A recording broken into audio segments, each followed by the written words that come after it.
కాకినాడ జిల్లా ఉప్పాడ కొత్తపల్లి మండలంలో ఇసుక మాఫియాపై రెచ్చిపోతున్నారు పోలీసులు పట్టించుకోకుండా మాజీ ఎమ్మెల్యే వర్మ ఆరోపించారు. గత 5 ఏళ్లుగా సాగుతున్న తంతు ప్రభుత్వం మారినా కొనసాగుతుందని ఆయన చెప్పారు. రోజుకు సుమారుగా 300 లారీలతో ఇసుకను తరలిస్తున్నారని తెలిపారు. రైతులు తమ సొంత అవసరాల కోసం ఇసుక తవ్వితే వారిని హింసించి జైల్లో పెడుతున్నారని విమర్శించారు. అక్రమ ఇసుక రవాణా అరికట్టకపోతే నేరుగా పోలీస్ స్టేషన్ వద్దకే వచ్చి నిలదీస్తామని వర్మ హెచ్చరించారు. కానీ రెవెన్యూ యంత్రాంగం రైతు తట్టడి మట్టి తవ్వుకుంటే 4 రోజులు పోలీస్ స్టేషన్లో ఉంటున్నాడు. అంత గట్టిగా పోలీసు వ్యవస్థ పనిచేస్తాం. ఇక్కడ ఇసుక మాఫియా గత 5 సంవత్సరాల నుంచి జరుగుతూ ఉంది, అందరికీ తెలుసది.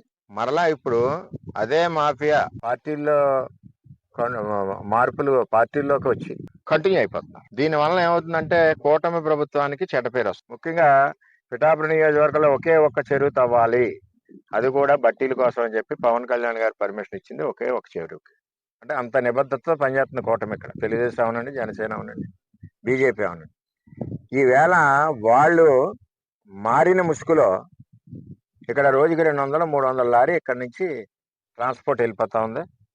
పోలీస్కి నేను గత 20 రోజుల నుంచి 2-3 సార్లు ఇంటిమేషన్ చేశాను. ఎందుకంటే స్థానిక గ్రామ ప్రజలందరూ కూడా రాత్రులు లారీల పిల్లలది ఇబ్బంది పడే పరిస్థితి వస్తుందండి, లారీలు 150-200 లారీలు పైన పోతుంది అని చెప్తే, అంటే మన పోలీసుకి ఎలా ఉందంటే కొంచెం రాత్రుల్లో రేజీ ఒకటి కనపడదు.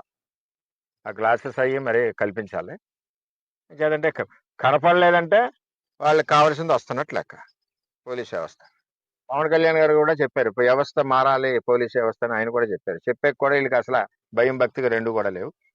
ఏదేమైనా అక్రమ ఇసుక మాఫియాని అరికట్టవలసిన బాధ్యత ఉంది. జాయింట్ కలెక్టర్ గారికి నైట్ ఫోన్ చేసి చెప్పాను నేను, ఇక్కడ ప్రజల పిలుపు మేరకు. ఈ రోజు ఎలాగుందంటే పోలీస్